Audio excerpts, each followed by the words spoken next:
आपण पाहत आहात महाराष्ट्र टुडे टीव्ही न्यूज 24/7 महाराष्ट्राचा विश्वास सत्याचा ध्यास। पनवेल तहसील कार्यालयात कार्यरत असलेले मंडळ अधिकारी गोवर्धन माने यांना 30,000 रुपयांची लाच स्वीकारताना लाचलुचपत प्रतिबंधक विभागाच्या एसीबी पथकाने रंगेहात पकडले। ही कारवाई रायगड अलिबाग एसीबी पथकाने सायंकाळी सापळा रचून केली। मिळालेल्या माहितीनुसार पनवेल येथील गावदेवीपाडा परिसरातील 4.22 गुंठे जमिनीच्या सातबाऱ्यावर नावाची नोंद मंजूर करण्यासाठी गोवर्धन माने यांनी फिर्यादीकडे सुरुवातीला 50,000 रुपयांची मागणी केली होती। त्यानंतर तडजोडीनंतर 30,000 रुपये देण्याचे ठरले। या रकमेमध्ये स्वतःसाठी 20,000 रुपये आणि संबंधित थंब अप्रूव्ह प्रक्रियेसाठी कर्मचाऱ्यांना देण्यासाठी 10,000 रुपये अशी मागणी करण्यात आल्याचे तक्रारीत नमूद करण्यात आले आहे।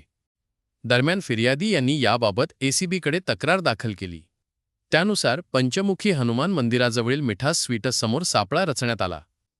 आरोपी गोवर्धन माने हे 30,000 रुपयांची लाच स्वीकारत असताना एसीबीच्या पथकाने त्यांना ताब्यात घेतले। ही कारवाई पोलीस अधीक्षक शिवराज पाटील आणि अप्पर पोलीस अधीक्षक भागवत सोनवणे यांच्या मार्गदर्शनाखाली रायगड अलिबाग एसीबीच्या पोलीस उपअधीक्षक श्रीमती सरिता भोसले यांच्या विशेष पथकाने केली। Maharashtra today TV news Konkan विभाग संपादक Shri Jayesh Joshi. Maharashtra today TV news 24/7 महाराष्ट्रातील ताज्या, वेगवान आणि विश्वासार्ह बातम्यांसाठी आजच आमच्या चॅनलला भेट द्या। लाईक करा, शेअर करा, सबस्क्राईब करा आणि पाहत रहा महाराष्ट्र टुडे टीव्ही न्यूज 24/7 महाराष्ट्राचा विश्वास सत्याचा ध्यास।